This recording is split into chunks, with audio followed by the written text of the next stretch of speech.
అనుకుంటున్నావు నువ్వు. అప్పుడు ఇస్తే ఉపయోగం లేదు. ఎదవరాలు ఏం చేసింది?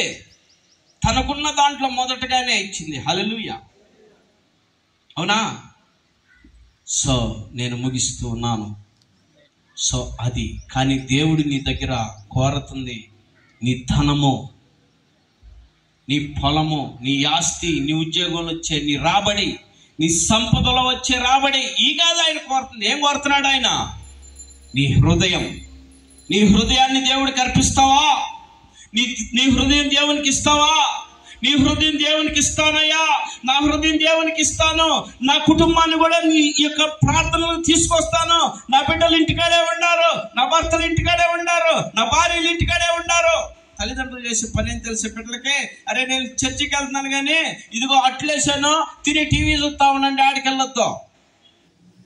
ఎంతమంది చెప్పట్లా ఆ మాటలు? ఎవరైనా చేస్తున్నారా ఇప్పుడు మీ పిల్లల్ని?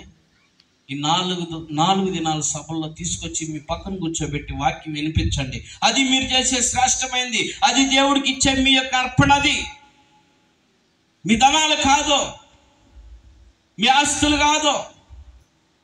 మీ బిడ్డలను తీసుకొచ్చి, మీ భర్తలను తీసుకొని, మీ భార్యను తీసుకొచ్చి దేవుని సన్నిధిలో కూర్చోబెట్టండి. అది దేవుడు కోరేది కదా.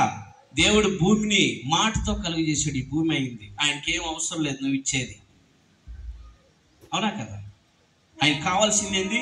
నీ హృదయం.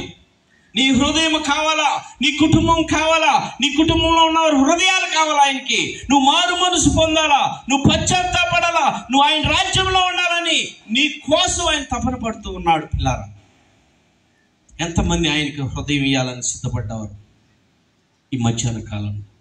నేను ముగించిపోతూ ఉన్నాను. నీ విశ్వాసం అది. నువ్వు ప్రార్థనకు వస్తున్నావంటే ఏంటి? ఏదో వచ్చిపోయానని కాదు, నీ జీవితాన్ని ఆయనకి సమర్పించడానికి నువ్వు రావాలా. అదే నీ విశ్వాసం. ఈ రోజు నువ్వు ఇక్కడ చనిపోతే రేపు పరలోకంలో ఉంటావు. అది ఆ విశ్వాసంతో నువ్వు రా దేవుని సన్నిధికి. పరలోకాని కోసం రా. మనుషులు చూడటానికి, మనుషులు ఏదో చెప్పుకుంటానికి మాత్రం అవసరం లేదు. దేవుడికి అవసరం లేదు. అది పలానోళ్ళు వచ్చారా ప్రార్థనకు అంతే చాలు అనుకుంటానికి కాదు. నీ హృదయం దేవునికి ఇవ్వాలా. నీ రక్షణ కావాలా ఆయనకి.